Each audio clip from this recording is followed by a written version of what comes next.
Bonsoir chers abonnés, j'espère que vous portez bien. Chez moi ça va, je rends grâce à Dieu, Dieu soit loué. Nous avions parlé dans notre précédente vidéo des grandes classifications du droit et nous avions dit qu'il y a les personnes, les choses et les droits.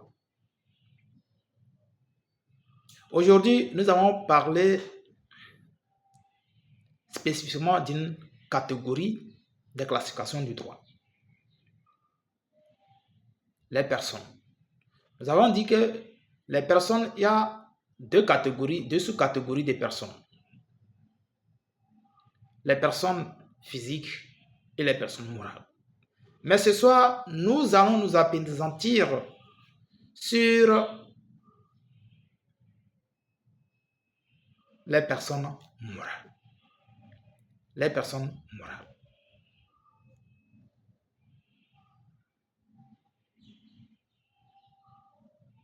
Nous avons trois grandes catégories de personnes morales. Le droit OHADA reconnaît trois types de sociétés. Les sociétés des personnes, les sociétés mixtes ou hybrides et enfin les sociétés de capitaux.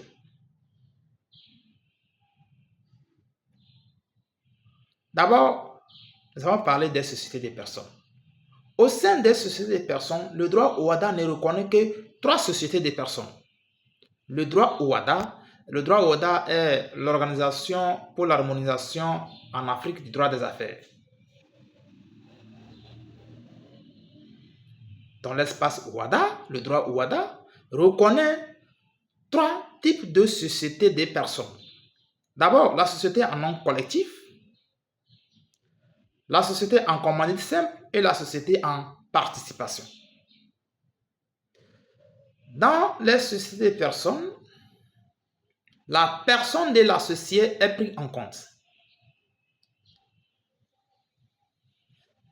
Les sociétés des personnes sont dominées par la considération de la personne de l'associé. C'est-à-dire que ces sociétés sont conclues en entité personnelle. C'est-à-dire on tient compte de la personne physique de l'associé. On tient compte de la personne de l'associé.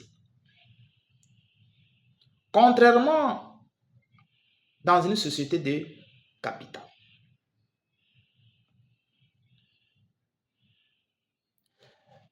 Ensuite, les sociétés mixtes ou hybrides. Il y a d'abord la société à responsabilité limitée et la société unipersonnelle à responsabilité limitée. On parle de la société à responsabilité limitée lorsqu'il y a deux ou plusieurs associés. La société unipersonnelle à responsabilité limitée lorsqu'il n'y a qu'un seul associé. Donc, dans ce type de société, la considération de la personne de l'associé est prise en compte. Cette société, c'est-à-dire les sociétés mixtes ou hybrides, sont dominées par la considération de la personne de l'associé. Elles sont conclues en entité personnelle.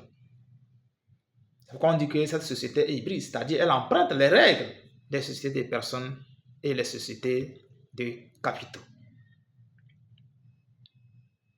Et enfin, la troisième type de société, qui sont les sociétés de capitaux. D'abord, nous avons la société anonyme et la société par action simplifiée. Nous avons deux types de sociétés de capitaux, la société anonyme et la société par action simplifiée. Dans ce type de société, ce n'est plus la personne de l'associé qui est prise en compte, mais les capitals.